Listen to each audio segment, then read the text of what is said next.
नमस्कार, SBT news में आपका स्वागत है। पेश है 29 नवंबर बुधवार शाम 7:15 बजे राजस्थान की बड़ी खबरें।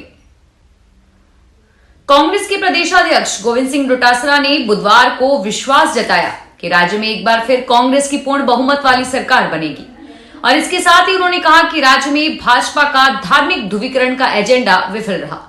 डोटासरा ने यहां मीडिया से कहा कि मतदान के बाद जो रुझान जनता राजनीतिक विश्लेषकों से आ रहे हैं, उन सब से एक ही बात निकल कर आ रही है कि राजस्थान में राज नहीं बल्कि रिवाज बदलेगा। कांग्रेस पार्टी राजस्थान में एक बार फिर पूरे बहुमत के साथ सत्ता में आएगी। केंद्र सरकार दिल्ली के मौजूदा मुख्य सचिव नरेश कुमार के कार्यकाल को 6 महीने का विस्तार देना चाहती है। केंद्र सरकार ने सुप्रीम कोर्ट की ओर से उठाए गए सवाल का जवाब देते हुए कहा है कि उसके पास ऐसा करने का अधिकार है और इससे पहले 57 बार मुख्य सचिवों के कार्यकाल को विस्तार दिया जा चुका है। गौरतलब है कि दिल्ली सरकार और नरेश कुमार के बीच टकराव चल रहा है। नरेश कुमार का कार्यकाल 30 नवंबर को खत्म हो रहा है। दिल्ली की आम आदमी पार्टी सरकार ने सुप्रीम कोर्ट में याचिका दायर करके उसकी सहमति से नए मुख्य सचिव की नियुक्ति की मांग की है। राजस्थान में वेस्ट डिस्टर्बेंस के कारण 3 दिन तक हुई ओलावृष्टि और बारिश थम गई है। बुधवार सुबह अजमेर जोधपुर संभाग के 10 से ज्यादा जिलों में कोहरा देखने को मिला। बादल हटने के बाद सर्द हवा शुरू हो गई, जिससे ठिठुरन बढ़ गई।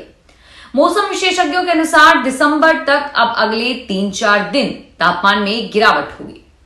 माउंट आबू में न्यूनतम तापमान 6 डिग्री सेल्सियस दर्ज हुआ और संभावना है कि यहां तापमान 1 से 2 डिग्री सेल्सियस तक और गिर सकता है। सीकर के फतेहपुर में न्यूनतम तापमान 11 डिग्री सेल्सियस पर आ गया है। बीकानेर, गंगानगर, सीकर, चूरू, राजसमंद, उदयपुर, सवाई माधोपुर, जैसलमेर समेत कई जिलों में सुबह घना कोहरा छाया रहा और इस कारण इन शहरों में सुबह विजिबिलिटी भी कम रही। राजस्थान की आईएएस वीनू गुप्ता का वीआरएस मंजूर हो गया है। रिटायरमेंट के 1 महीने 2 दिन पहले उन्हें इस बात की मंजूरी मिली है और अब वीनू गुप्ता रेरा चेयरमैन की कमान संभालेंगे। 28 सितंबर को राजस्थान सरकार ने उनको रेरा का चेयरमैन नियुक्त किया था। आचार संहिता लगने से पहले वीनू गुप्ता को चेयरमैन नियुक्त किया गया था और वह रेरा का कार्य 1 दिसंबर से संभालेंगी। बहरोड, अलवर, चाकसू से कांग्रेस प्रत्याशी विधायक वेद प्रकाश सोलंकी को चेक बाउंस मामले में 1 साल की सजा सुनाई गई है और इसके साथ ही 55 लाख रुपए का जुर्माना लगाया गया है। यह फैसला बुधवार को बहरोड SGJM 3 के न्यायाधीश निखिल सिंह ने सुनाया। जानकारी के अनुसार मामला 8 साल पुराना है और उस वक्त सोलंकी कोटपुतली बहरोड जिले के बानसुर में प्रॉपर्टी का काम करते थे। इस दौरान प्लॉट दिखाने के नाम पर शिक्षा विभाग से रिटायर्ड पीटीआई ने 35 लाख रुपए नकद लिए थे। यह चेक बाउंस होने पर पीड़ित ने यह मामला दर्ज करवाया था। देश भर में लगभग 14 लाख आंगनबाड़ी कार्यकर्ताओं को दिव्यांग बच्चों के प्रति संवेदनशील बनाने की तैयारी चल रही है, जिसमें आरंभिक काल में ही विकलांगता को कम किया जा सके।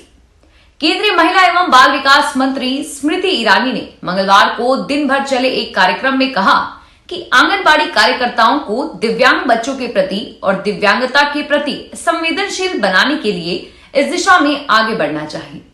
उन्होंने कहा कि आंगनबाड़ी कार्यकर्ताओं को दिव्यांगता के प्रति संवेदनशील बनाने में केंद्रीय सामाजिक न्याय एवं अधिकारिता का मंत्रालय सहयोग करता है।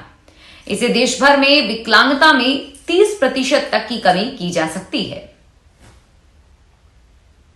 राजस्थान में नई विधानसभा के गठन के लिए 199 सीटों पर मतदान के बाद 3 दिसंबर को मतगणना की तैयारी तेजी से चल रही है और उधर विधानसभा सचिवालय ने नए विधायकों को आवास आवंटन के लिए नए बने 160 फ्लैट का कब्जा राजस्थान आवासन मंडल से लेने की प्रक्रिया तेज कर दी है।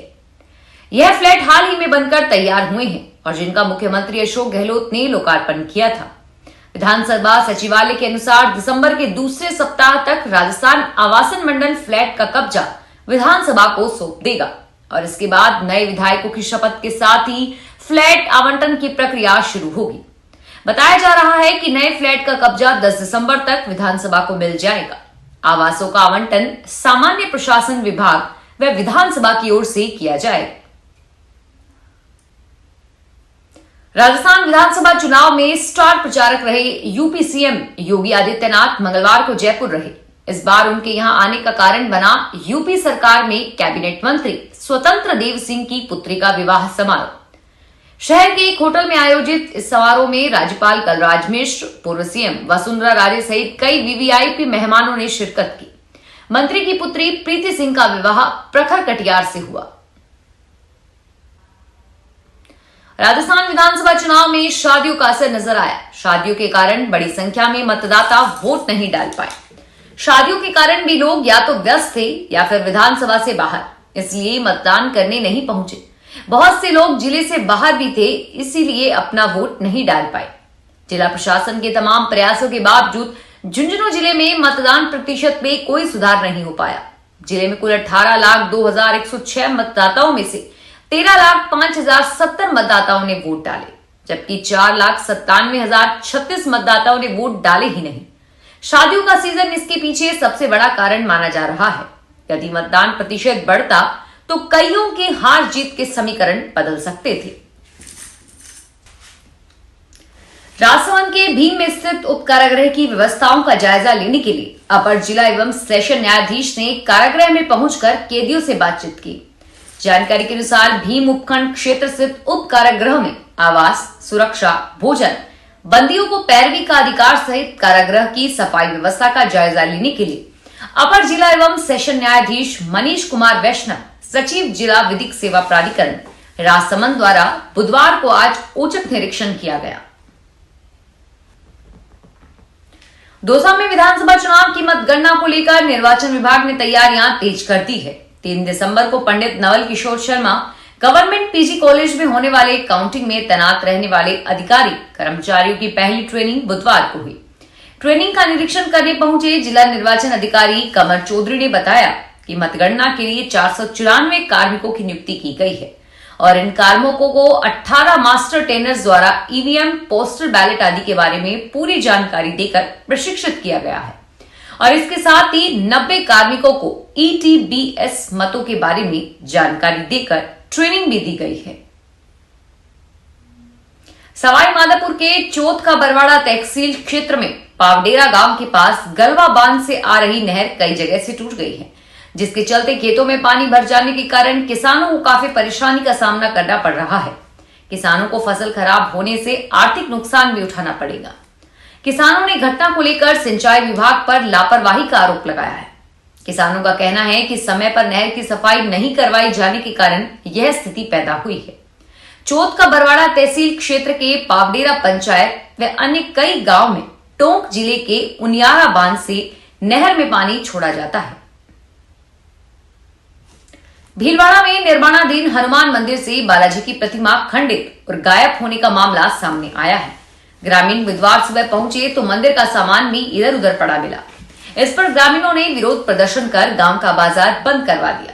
पुलिस ग्रामीणों से समझाइश कर रही है। मामला मांडल थाना क्षेत्र के भगवानपुर कस्बे का है। जानकारी के अनुसार भगवानपुर गांव के पास हनुमान मंदिर का निर्माण चल रहा था। मंदिर से हनुमान प्रतिमा गायब होने पर आज हंगामा हो गया और पुलिस लगातार इस मामले की जांच कर रही है। शिक्षण सत्र 2023-24 में सरकारी स्कूलों में पढ़ने वाले सभी विद्यार्थियों को 2 यूनिफॉर्म का कपड़ा निःशुल्क मिलेगा। राजस्थान स्कूल शिक्षा परिषद ने यूनिफॉर्म के कपड़े की आपूर्ति का जिम्मा एक निजी फर्म को सौंपा है। यह फर्म ब्लॉक स्तर पर इसकी आपूर्ति करेगी। राज्य सरकार की घोषणा के अनुसार राज्य के सभी सरकारी स्कूलों में प्री प्राइमरी से 8वीं तक पढ़ने वाले संस्कृत शिक्षा, महात्मा गांधी अंग्रेजी स्कूल, कस्तूरबा गांधी बालिका आवासीय विद्यालय की विद्यार्थियों को निःशुल्क यूनिफॉर्म मिलेगी। 25 नवंबर को जैसे ही मतदान शुरू हुआ तो सबसे पहले अलवर जिले के बानसूर क्षेत्र में ईवीएम खराब होने की खबर आई। जिला मुख्यालय पर बनाए गए स्ट्रांग रूम से ईवीएम वहां भिजवाई गई और इसी के साथ रामगढ़, मुंडावर, किशनगढ़ बास में भी ईवीएम में वीवीपैट खराब हुए। उप जिला निर्वाचन अधिकारी उत्तम सिंह शेखावत का कहना है कि जिले में 26 ईवीएम व वीवीपैट खराब हुए थे। उनकी जगह नई मशीनें भेजी गई थी। खराब ईवीएम में डाले गए सभी वोट सुरक्षित थे। अलवर जिले में 2710 बूथ बनाए गए थे। हालांकि कुछ जिलों में चुनाव से पहले ईवीएम का संकट लग रहा था। फिलहाल इस बुलेटिन में इतना ही और फिर हाजिर होंगे तमाम बड़ी खबरों के साथ। धन्यवाद।